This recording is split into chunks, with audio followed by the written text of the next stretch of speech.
కార్తీక పురాణం 10వ రోజు పారాయణం. అజామిలుని పూర్వజన్మ వృత్తాంతము. జనకుడు వశిష్ఠుల వారిని కాంచి, మునిశ్రేష్ఠ, ఈ అజామిలుడు ఎవడు? వాడి పూర్వజన్మ ఎటువంటిది? పూర్వజన్మంబున నెట్టి పాపములు చేసి ఉండెను. ఇప్పుడు ఈ విష్ణుదూతములు వైకుంఠనికి తీసుకుపోయిన తర్వాత ఏమి జరుగును? వివరించవలసిందిగా ప్రార్థించెను.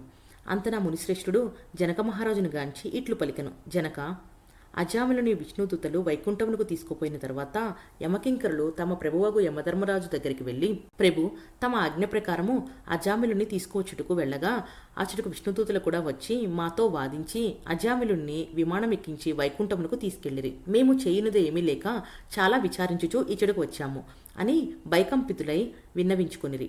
అవురా, ఎంత పని జరిగెను! ఎప్పుడూ ఇట్టి విధముగా జరిగి ఉండలేదే. దీనికి బలమైన కారణము ఏదైనా ఉండి ఉండవచ్చును అని యముడు తన దివ్యదృష్టితో అజామిలుని పూర్వజన్మ వృత్తాంతము తెలుసుకొని, ఓహో, అదియా సంగతి. తన అవసాన కాలమున నారాయణ అని వైకుంఠవాసుని నామస్మరణ చేసి ఉండెను. అందులో కాను విష్ణుదూతులు వచ్చి వారిని తీసుకొని పోయిరి. తెలియక గాని తెలిసి గాని మృత్యు సమయమున హరినామస్మరణ ఎవరు చేయుదురో వారికి వైకుంఠ ప్రాప్తి తప్పక కలుగును. కనుక అజామిలునకు వైకుంఠ ప్రాప్తి కలిగెను అని అనుకొనెను. అజామిలుడు పూర్వజన్మలో మహారాష్ట్ర దేశమున ఒక్కోనొక శివాలయంలో అర్చకుడుగా ఉండెను. అతడు తన అపురూపమైన అందం చేతను, సిరి సంపదల చేతను, బలము చేతను గర్విష్ఠి అయి వ్యభిచారి అయి శివారాధన చేయక శివాలయం యొక్క ధనమును అపహరించుచూ శివుని విగ్రహము వద్ద ధూపదీప నైవేద్యమును పెట్టక దుష్ట సవాసములు మరిగి విచ్చలవిడిగా తిరుగుచుండెడివాడు. ఒక్కొక్కప్పుడు శివాలయంలో పరమేశ్వరునికెదుగా పాదములు ఉంచి పడుకునేవాడు. ఇతనికి ఒక బీద బ్రాహ్మణ స్త్రీతో రహస్య సంబంధం ఉండేది. ఆమె కూడా అందమైన దగుటచే చేయనది లేక ఆమె భర్త చూచియూ చూడనట్లుండి భిక్షాటనకై ఊరూరు తిరుగుచూ ఏదో వేళకు ఇంటికి వచ్చి కాలం గడుపుచుండెడివాడు. ఒకనాడు పొరుగురికి వెళ్ళి యాచన చేసి పెద్ద మూటతో బియ్యము కూరలు నెత్తిన పెట్టుకుని వచ్చి, అలసిపోయి నాకు ఈ రోజున ఆకలి మిక్కుటుగా ఉన్నది, త్వరగా వంట చేసి పెట్టుము అని భార్యను అడిగెను.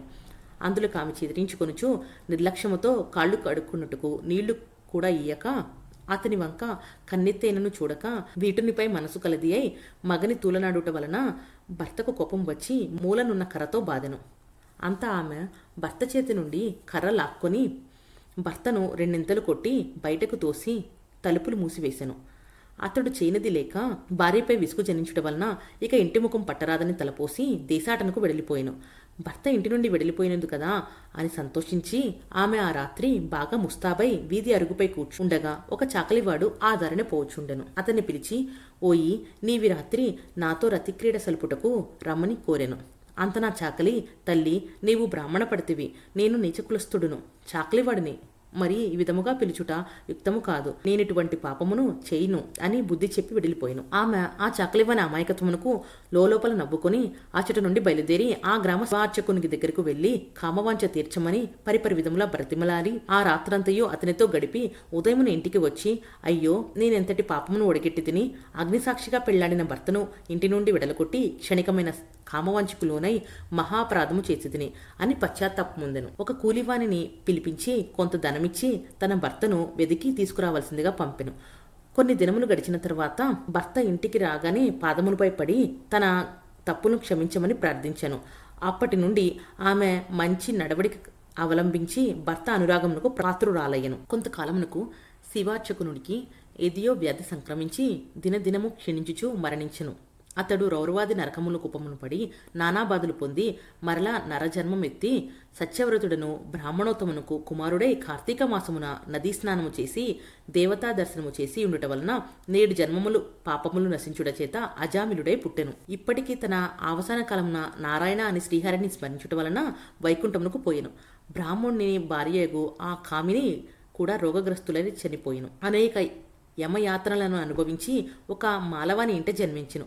ఆ మాలవాడు ఆ పిల్ల జన్మరాశి చూపించగా తండ్రి గండమున పుట్టిందని జ్యోతిష్యుడు చెప్పెను. మాలవాడు ఆ శిశువును తీసుకుపోయి అడవియందు వదిలిపెట్టెను. అంతలోనొక విప్రుడు ఆ దారిన పోవచ్చు పిల్ల ఏడుపు విని జాలి కలిగి తీసుకుపోయి తన ఇంట దాసికిచ్చి పోషించమనెను. ఆ బాలికనే అజామిలుడు ప్రేమించెను. వారి పూర్వజన్మ వృత్తాంతం ఇదియే. నిర్మలమైన మనసుతో శ్రీహరిని ధ్యానించుట, దాన ధర్మములు, శ్రీహరి కథలను ఆలకించుట, కార్తీక మాస స్నాన ప్రభావం వలన నెటువంటి వారైనను మోక్షముందగలరు. కాన కార్తీక మాసమునందు వ్రతములు, పురాణ శ్రవణములు చేసిన వారు ఇహపర సుఖములు పొందగలరు. 10వ రోజు పారాయణం సమాప్తం. ఓం నమ శివాయ. హర హర మహాదేవ శంభో శంకర.